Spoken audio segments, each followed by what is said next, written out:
Joining now is to discuss this is Hatem Dhiab, managing partner of Gerber Kawasaki. And Hatem, what do they mean by short supply and why is this happening?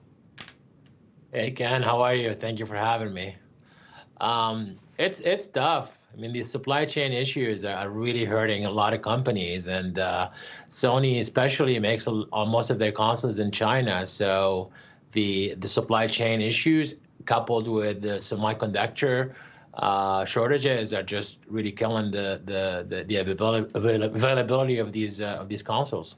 So let's focus on Sony for a bit. The PS5 has been hard to get since it launched in 2020. With all that time, why haven't they been able to figure this out? I mean, one is the PS5 is very, very popular, right? So it's the hottest thing you want in gaming, basically.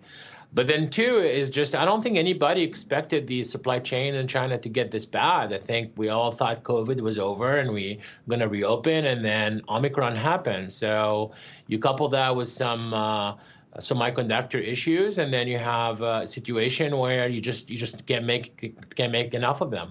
Now, since this shortage is expected to last for the rest of the year, how should investors feel about Sony?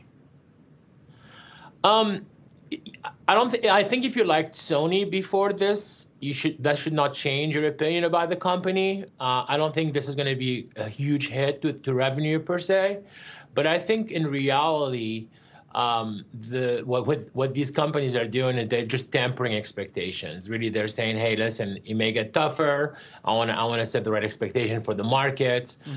So in case things get better, we will have better numbers." And I think really China is going to reopen. So assuming they get a hold of some of the microchip or some of the semiconductor issues, I think the supply chain issues will get better. All right, let's talk about Nintendo, because Nintendo says it expects sales for its Switch console to fall 9% over the next year. Since Nintendo's more dependent on video game hardware sales than Sony, how will it make up for the drop in Switch sales?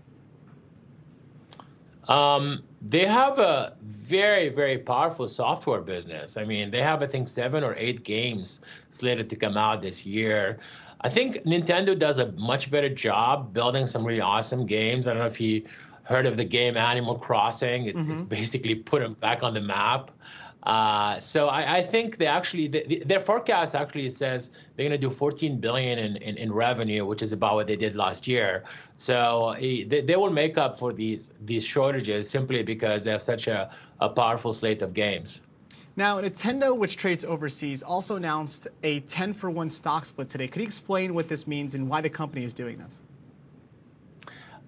So in Japan, right, I think the price of 100 shares of Nintendo is $40,000. So that really locks up a bunch of individual investors. You know, you got to have $40,000 to buy 100 shares. It's just prohibitive, right? So the idea here is really to reduce the price per share so they can get more individual investors involved in the stock. This is something that we see a lot of here in the United States. You know, individual or retail investors are a huge part of the stock market here, but it's not the case in outside of the U.S. So I think what Nintendo is trying to do is to get these retail investors more involved. Now, it's not good news for gamers when there's no PS5s, but what does this console shortage mean for the retailers that carry these machines?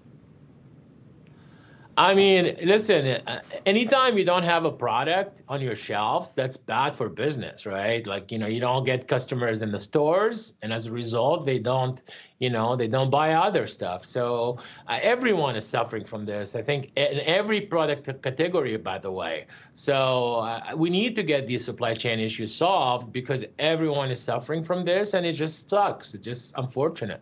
All right, now EA and Roblox are two other gaming companies expected to report earnings today after the bell. What are you expecting from them? Roblox is a fantastic company. Obviously, the stock has gone through a really tough time. The problem with Roblox is they're basically competing with the real world, right? Like, we have such tough comps where all kids were staying at home. Now things have opened up. You know, kids are going out, they're playing tennis and sports and so forth. So the reality is just the numbers are not going to be as good. You're not going to see as much engagement. Revenues are going to be down. So they're just really in a tough situation because the real world is kind of winning. And I think if you're a parent, you want your kids to be outside and not be on Roblox as long, you know? So let me ask you my last question for you. If this is going to last for the rest of the year, what does it mean come holiday season when PlayStation 5s, Xboxes, and Nintendo Switch are the hot ticket items on every kid's wish list and there's none in the shelves? I mean, it's going to be a lot of heartbroken kids who can't get their wish list. I don't know. I guess complain to Santa. It's going to be tough. You know, I think gaming is always going to be there. It's a powerful trend. It's one of the fastest growing segment in the entertainment business.